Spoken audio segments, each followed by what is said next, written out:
Bill O'Reilly here. It's Tuesday, May 28th, 2019. You are listening to the O'Reilly Update.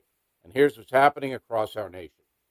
New York City sees an 83% rise in hate crimes. The first privately funded section of border wall goes up in El Paso. Right-wing candidates make major gains in the European Union election. Joe Biden's slow campaign schedule examined. Boston Red Sox star Bill Buckner dead at 69. Also ahead, my message of the day, defending Donald Trump, is that a worthy thing? But first, New York City seeing a spike in reported hate crimes this year. Apparently, there's been an 83% rise from the same period last year. The awful increase in hate is linked to the growth of anti-Semitism, and some of it is fueled by anti-Israeli rhetoric coming from political circles. Over to the border, where the first privately funded section of fencing was erected in Texas during the Memorial Day weekend, a group calling themselves We Build the Wall constructed the barrier on privately owned land near El Paso. According to U.S. officials, more than 930 foreign nationals are arrested every day near that wall site. Private land can be protected by walls in Texas. Right-wing parties made major gains in the European parliamentary elections last week, with the UK's Brexit Party and others in Italy and France beating centrist candidates. Major factor driving the victories? Europe's immigration policies, especially from places like Syria and northern Africa. To the campaign trail in America, where former Vice President Biden is facing new scrutiny over his relaxed campaign schedule. Biden has not held a public event since his kickoff on May 18th. Some voters in early battleground states are now asking themselves, where's Joe?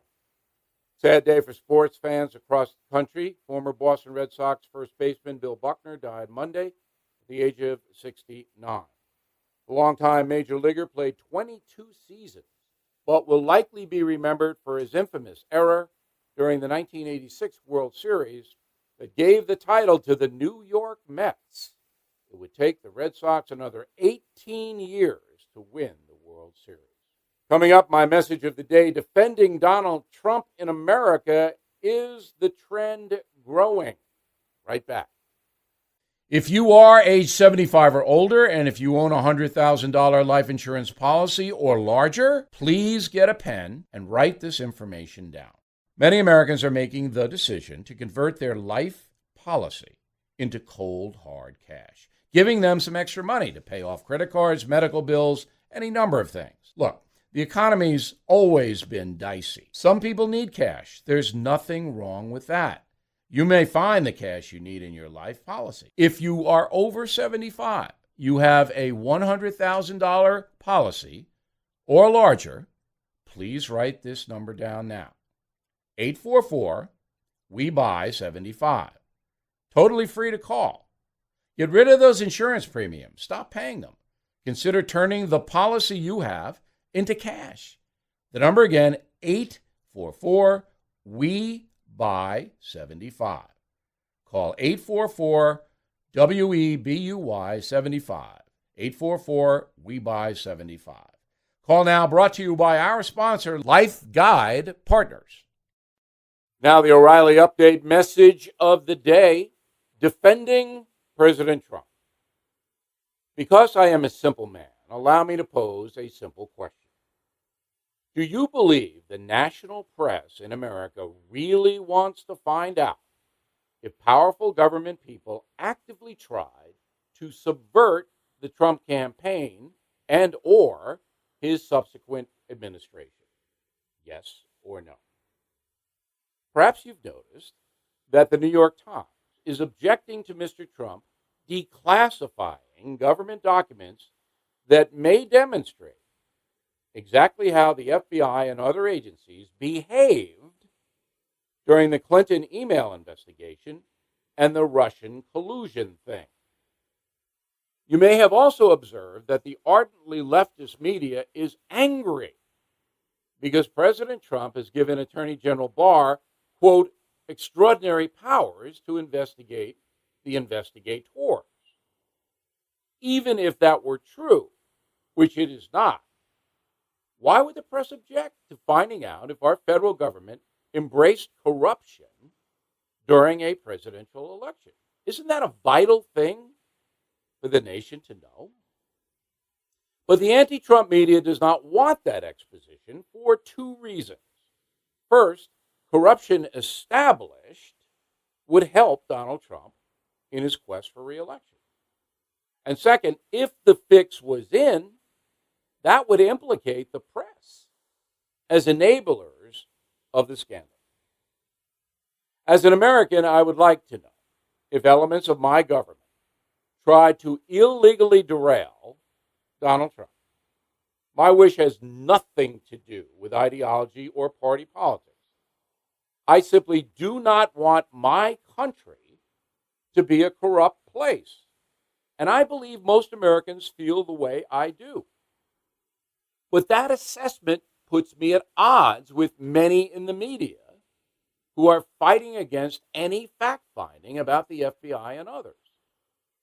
The Times, Washington Post, CNN, NBC News, and most political websites will use their power to try to derail and cover up the Barr probe. And just for asking the questions I am asking right now, I'll be scorned for, quote, supporting President Trump. That means I can be derided by Saturday Night Live, vilified on the net, threatened by zealots, and attacked personally by the media in a variety of ways.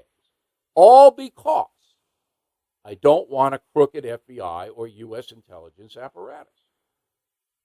It is simply astounding that we as a country have come to this place. President Trump is certainly a controversial leader. And if you oppose him, that's legitimate political thought. You should not be scorned by anyone. We need dissent and debate in America. However, if you are fine with most of the national media actively trying to destroy a president and then desperately attempting to block the truth about what could be massive corruption by the FBI and others, then you deserve to be scorned. That's not what a patriot does. Coming up, something you might not know, but first. If you watch 60 Minutes and you own a home, you just got very nervous. The FBI's former head of cybercrimes has warned homeowners that foreign and domestic thieves can steal your home and do it all online. That's because home titles and mortgages are kept in databases that can be hacked. If you have equity in your home, here's how they get you. They simply forge your name onto your home's title, use your home as collateral to borrow cash, and stick you with the payments. And no bank or identity theft program protects you. So you need Home Title Lock, America's leading title and mortgage guardian. For pennies a day, Home Title Lock puts a barrier around your home's title and mortgage. If cyber thieves tamper with it, we mobilize to help shut it down. You may already be a victim. Here's how to find out. Go to HomeTitleLock.com and register for your free title scan and report. A $100 value, free with sign-up. Don't let cyber thieves steal your home. Go to HomeTitleLock.com, HomeTitleLock.com. Now, the O'Reilly Update brings you something you might not know. For most of our history, Americans moved to major cities to explore new opportunities, find better jobs, or simply start over. Not anymore. Hundreds of thousands of us are now fleeing the nation's most populated states. Between July 2017 and July 18, more than 50,000 people abandoned New York. The number of people moving to California this year is the lowest since 1900. In Illinois, a record-breaking 86 out of the state's 102 counties experienced a population decline. Leading the way, Cook County, that's Chicago. The fastest growing places in America, states like Idaho, Nevada, Utah, Florida, Texas, and Colorado, all with little or no state income tax. As Democratic campaign strategist James Carville said back in 1992, it is the economy, stupid. Americans not only vote at the ballot box, we also vote with our feet. Millions are saying no to high taxes, rising crime, illegal immigration, unfair business regulations, traffic, and other issues. A study released this week shows the differing value of a single American dollar as one travels from state to state. In Alabama, the purchasing power is 35% higher than in New York City. Those living in Connecticut and New Jersey are only getting 89 cents for every dollar they spend. Liberal New York Governor Andrew Cuomo learned this lesson just weeks ago. His state now faces a $2.3 billion budget deficit. Why? Because wealthy New Yorkers are moving to Florida or North Carolina or other places where taxes are lower. 41% of those who decided to leave New York last year earned more than $150,000 annually. That is a budget buster for Albany. In today's America, it's easier than ever for folks to relocate. The rich can afford to go whenever they want, but the poor often cannot. And states that punish wage earners with high taxes will likely have many more poor people down the road. Now this. Hey, Bill O'Reilly here. I'm excited to announce the first ever cruise through history taking place next spring. The cruise will definitely be different. Great food and activities, of course, but we'll also take you back in time to the foundations of our faith, our freedom, and human progress.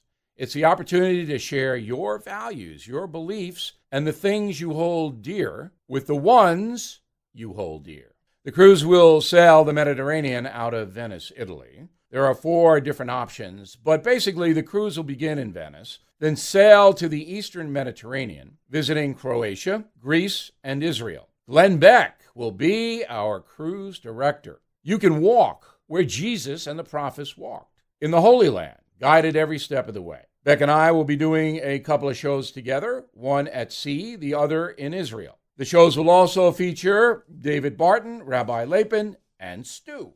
This is a once-in-a-lifetime experience. Please visit ComeSailAway.com to learn more. ComeSailAway.com for all the details. Thank you for listening to the O'Reilly Update. I am Bill O'Reilly. No spin, just facts, and always looking out for you.